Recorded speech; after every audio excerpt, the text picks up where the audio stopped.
Assalamualaikum warahmatullahi wabarakatuh. Selamat pagi anak-anak. Waalaikumsalam warahmatullahi wabarakatuh. Pagi, Bu. Pagi, Bu. Gimana kabarnya? Sehat semuanya? Baik, Bu. Ibu tanya sekali lagi ya. Kalau Ibu tanya gimana kabarnya, kalian jawab alhamdulillah, luar biasa, Allahu Akbar. Paham? Paham, Bu. Oke, Ibu coba ya. Gimana kabarnya semuanya? Alhamdulillah, luar biasa, Allahu Akbar. Alhamdulillah. Sebelum pembelajaran hari ini dimulai, kita berdoa dulu terlebih dahulu ya. Silahkan ketua kelasnya dipimpin teman-temannya untuk berdoa. Sebelum kita mulai pembelajaran pada pagi hari ini, alangkah lebih baiknya kita berdoa terlebih dahulu. Berdoa di dalam hati. Mulai. Doa selesai. Alhamdulillah, kita sudah berdoa ya. Sekarang Ibu minta sama kalian, coba cek teman-temannya di samping, kiri, kanan. Apakah hadir semua? Hadir semua? Hadir semua, Bu. Alhamdulillah. Hari ini lengkap ya, hadir semua tanpa ada yang berhalangan. Ya, Bu. Sekarang Ibu mau tanya sama kalian semua. Siapa yang masih ingat materi minggu lalu? Angkat tangan. Saya, Bu. Ya, silahkan Isti. Materi minggu lalu itu materi ikatan kimia, Ibu. Betul sekali. Minggu lalu itu kita sudah mempelajari tentang ikatan kimia. Nah, hari ini kita akan mempelajari tentang sifat-sifat larutan elektrolit dan non-elektrolit. Sebelum itu, Ibu mau tanya sama kalian. Apa kalian masih ingat atau tidak tentang materi minggu lalu? Masih, Ibu. Oke, Tapi Ibu sedikit, tanya Bu. dulu ya. Ya. Siapa yang masih ingat tentang jenis-jenis ikatan kimia? Ayo angkat tangannya. Saya, Bu. Ya, silahkan Putri Ispani. Nah, jenis-jenis ikatan kimia itu ada 5. Yang pertama itu ikatan ion, yang kedua itu ikatan kovalen, ikatan logam, hidrogen, dan van der Waals. Nah, betul sekali. Ternyata Putri Ispani masih ingat tentang materi minggu lalu.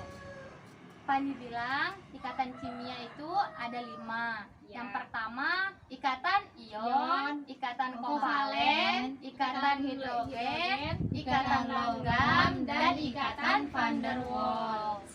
Oke, selanjutnya Ibu mau tanya, siapa yang masih ingat tentang sifat-sifat ikatan ion apa aja? Ayo sebutkan. Saya, Bu. Ya, silahkan Isti.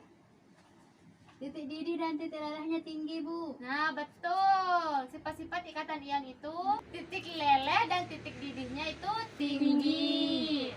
Yang kedua apa? Penghantar panas dan listrik yang baik, Bu. Ya, betul. Ayo apa lagi? Larut dalam air, Ibu. Ya, betul sekali. Yang tadi itu merupakan sifat-sifat ikatan ion. Ion. Sekarang Ibu mau tanya lagi. Apa aja sifat-sifat dari ikatan kovalen? Ayo sebutkan. Saya, Bu. Ya, silahkan Pani. Mudah menguap, Bu. Ya, betul. Apa Saya, lagi? Bu. Ya. Titik leleh dan titik didihnya itu relatif rendah, Bu. Ya, betul sekali. Apa lagi? Tidak larut dalam air, Bu. Ya, betul sekali. Yang tadi itu merupakan sifat dari ikatan kovalen. Dalam kehidupan sehari-hari itu tentunya kalian sering memasak kan? Ya, Iya, Bu. sering, Bu. Nah, yang memberikan rasa asin itu pada makanan kita apa sih? Garam Garam dapur, dapur, Bu. Ya, betul. Garam dapur itu memberikan rasa asin pada masakan kita. Garam dapur itu merupakan salah satu contoh larutan elektrolit yang akan kita bahas hari ini. Pada pembelajaran hari ini, Ibu berharap kalian dapat mengetahui apa itu larutan elektrolit dan non-elektrolit, apa saja sifat-sifat yang dimiliki larutan elektrolit dan non-elektrolit, serta kalian dapat mengetahui larutan elektrolit kuat, larutan elektrolit lemah, serta sifat daya hantar listrik pada larutan beserta penyebabnya. Siap, Bu. Siap, Bu. Nah, sebelum Ibu lanjut ke materi, Ibu akan membagi kalian menjadi beberapa kelompok ya. Ya, Bu. Silahkan dari kanan menghitung dari 1 sampai 4 dan yang memiliki atau yang menyebutkan nomor yang sama berkumpul dengan teman-temannya. Di Misalnya yang menyebutkan nomor 1 berkumpul dengan teman-temannya juga yang menyebutkan nomor 1. Begitu juga dengan nomor 2, 3, dan 4. Paham? Paham, Bu.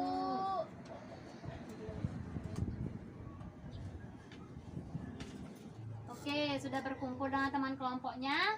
Sudah, Bu. Kalau sudah, Ibu bagikan TTS ya, yang akan kalian diskusikan dan jawab dengan teman-teman kelompoknya setelah Ibu menjelaskan materi ini.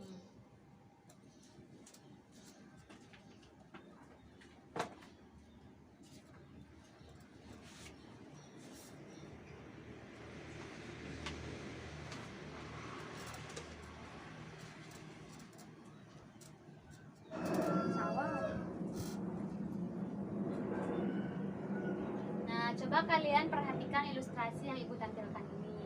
Apa yang dapat kalian amati dari ilustrasi yang Ibu tampilkan ini?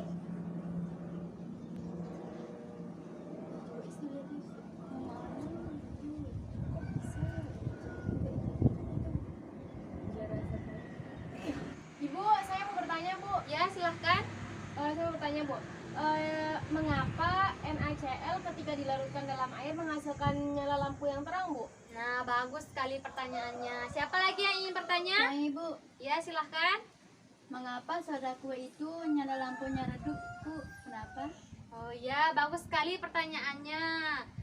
Pertanyaannya Ibu tampung dulu ya. Ya, Bu. Nah, sekarang kalian perhatikan video yang akan Ibu tampilkan ini untuk menjawab pertanyaan-pertanyaan dari kalian tadi. Silahkan diperhatikan video yang akan Ibu tampilkan ini.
pertanyaan dari kalian? Sudah, Bu. Nah, coba Ibu tanya dari Putri Ispani.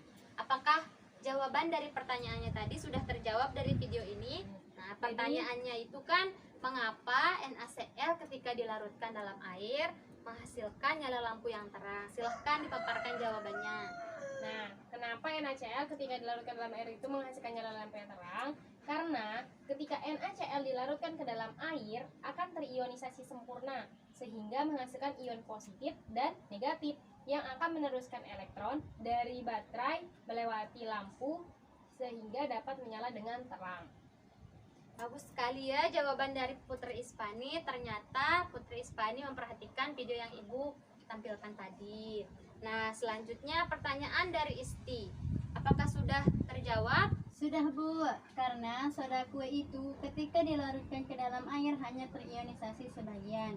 Hanya sebagian ion yang akan meneruskan elektron dari baterai melewati lampu, sehingga hanya menyala redup.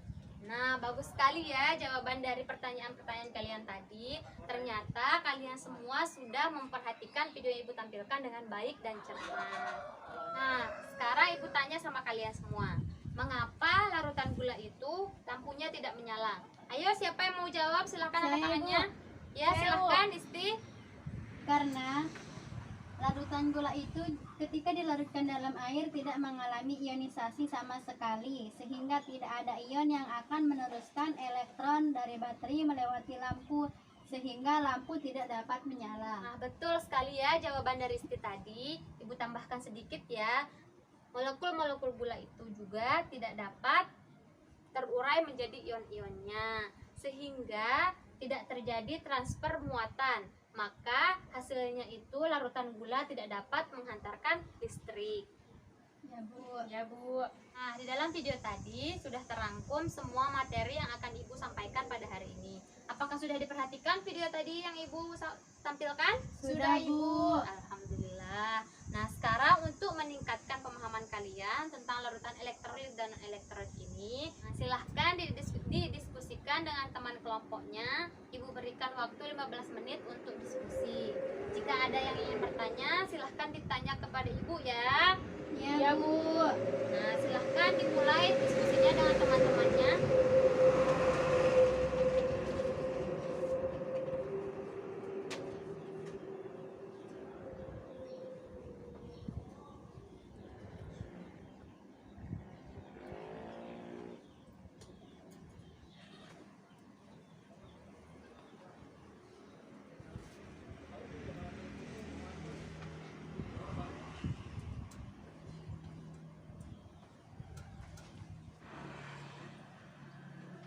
Oke, waktunya sudah habis ya. Sekarang Ya, Bu. waktunya untuk mempresentasikan hasil jawaban dari TTS kalian ke depan. Silahkan dari kelompok 1 perwakilannya maju ke depan untuk mempresentasikan jawabannya.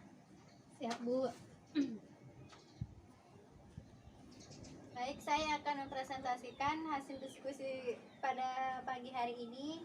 Yang pertama, campuran homogen dari dua jenis zat atau lebih itu disebut dengan larutan. Sedang yang kedua, elektrolit yang dapat terionisasi sempurna itu disebut dengan elektrolit kuat. Yang ketiga, peristiwa terurainya molekul senyawa kovalen menjadi ion-ion itu disebut dengan ionisasi. Asam klorida merupakan jika dilarutkan ke dalam air itu bersifat senyawa kovalen atau elektrolit. Larutan yang kurang baik menghantarkan arus listrik merupakan pengertian dari elektrolit lemah. Sekian dari kelompok kami. Sekian dan terima kasih. Nah, terima kasih untuk kelompok 1. Silahkan duduk ke tempatnya kembali. Oke, bagus sekali ya tadi jawaban dari kelompok 1. Jawabannya sudah sangat bagus sekali. Bagaimana dengan kelompok lainnya? Apakah jawabannya juga sudah sama? Sama, Bu. Alhamdulillah. Nah, dari hasil diskusi tadi, siapa yang ingin menyimpulkan pembelajaran kita pada hari ini? Ayo angkat tangannya, siapa yang mau? Saya, Bu. Ya, Saya, Bu. silahkan coba Putri Ispani. Baik, di sini saya akan menyimpulkan hasil pembelajaran kita pada pagi hari ini. Yang pertama, larutan elektrolit. Larutan elektrolit ini merupakan larutan yang bisa menghantarkan arus listrik. Dalam larutan elektrolit, molekul-molekulnya terurai atau terionisasi menjadi partikel-partikel bermuatan listrik positif dan negatif yang disebut dengan ion positif atau kation dan ion negatif atau anion. Selanjutnya, untuk larutan non-elektrolit, elektrolit merupakan larutan yang tidak bisa menghantarkan arus listrik. Larutan-larutan non-elektrolit terdiri atas zat-zat yang terlarut dalam air namun tidak terurai menjadi ion atau tidak terionisasi. Dalam larutan zat non-elektrolit tetap seperti molekul yang tidak bermuatan listrik. Nah, itulah mengapa larutan ini tidak dapat menghantarkan arus listrik. Sekali ya kesimpulan dari temannya tadi. Ibu tambahkan sedikit ya. Larutan elektrolit kuat itu contohnya asam kuat dan basa kuat. Larutan elektrolit lemah itu contohnya basa lemah dan asam lemah. Sedangkan larutan non elektrolit itu contohnya etanol, sukrosa dan glukosa. Karena waktunya sudah mau habis, Ibu kasih tugas ya. Silahkan dikerjakan soal-soal latihan di buku paket kalian pada halaman 86 dan akan dikumpulkan pada minggu depan dan akan kita bahas bersama-sama. Ya, Bu. Nah, untuk pertemuan selanjutnya itu kita akan mempelajari tentang redoks. Jangan lupa juga untuk dipelajari terlebih dahulu ya materinya di rumah sebelum kita bahas pada minggu depan. Ya, Bu. Ya Bu, siap. Baiklah, sebelum Ibu akhiri, Ibu akan mengumumkan kelompok yang kinerjanya baik dalam mengerjakan CTS-nya.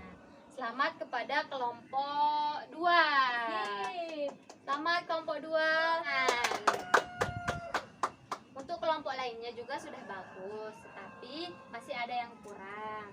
Nah, untuk kedepannya, Bu Inta tolong lebih baik lagi ya. Ya, Bu. Ya Bu. Baiklah, sebelum kita akhiri pertemuan hari ini, silahkan ketua kelasnya dipimpin untuk berdoa terlebih dahulu. Sebelum kita mengakhiri pelajaran pada pagi hari ini, marilah kita berdoa di dalam hati mulai. Doa selesai. Baiklah, terima kasih untuk hari ini. Ibu akhiri. Assalamualaikum warahmatullahi wabarakatuh. Waalaikumsalam warahmatullahi wabarakatuh.